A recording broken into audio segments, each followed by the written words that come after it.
ஹஹ Shankar Jai Jaishankar subscribe பண்ணுங்க. ஸ்ரீ மகாபெரிவா திருவடிகள் சரணம். ஹரஹர சங்கர ஜெய ஜெயசங்கர. 4 வருடங்களுக்கு ஒரு முறை வரக்கூடியது தான் லீப் வருடம் அப்படின்னு சொல்லப்பட்டிருக்கு. அதாவது பிப்ரவரி மாதத்தில் 28 தேதி தான் இருக்கும்.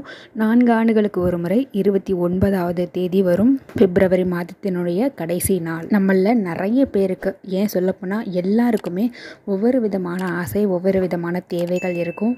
ஒருத்தருக்கு பண தேவை, ஒருத்தருக்கு ஆரோக்கிய தேவை, திருமணம், குழந்தை பேர், கடன் பிரச்சனை அடைகிறது, இந்த மாதிரி ஒவ்வொரு தேவைகள் வித்தியாசப்படும். அது என்னவா இருந்தாலும் சரி, நீங்கள் இரவு தூங்க போகிறதுக்குள்ள இந்த ஒரு விஷயத்தை பண்ணிடுங்க.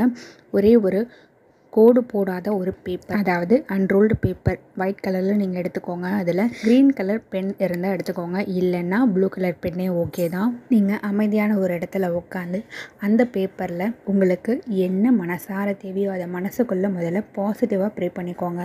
அதாவது உங்களுக்கு இப்போது 10 லட்ச ரூபா கடன் இருக்குது அப்படின்னா, கடன் அடையணும் அப்படின்னு வேண்டிக்காதீங்க. 10 லட்ச ரூபா பணம் எனக்கு கிடச்சிருச்சு, அந்த மாதிரி பாசிட்டிவாக நீங்கள் வேண்டிக்கோங்கன்னு சொல்கிறேன். அந்த பேப்பரில் 4 முறை நான் சொல்கிறத நீங்கள் எழுதணும்.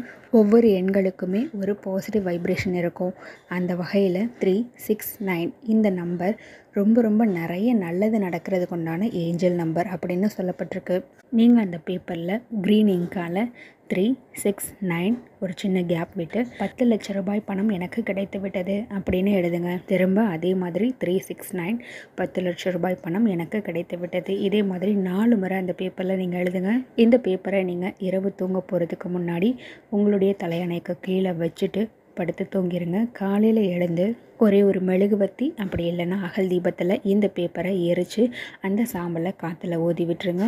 நீங்கள் எழுதின வேண்டுதல் பிரபஞ்சத்துக்கிட்ட ஒப்படைச்சிட்டிங்க. நிச்சயமாக அந்த வேண்டுதல் நடந்தே தீரும். ஹரஹர சங்கர ஜெய ஜெயசங்கர.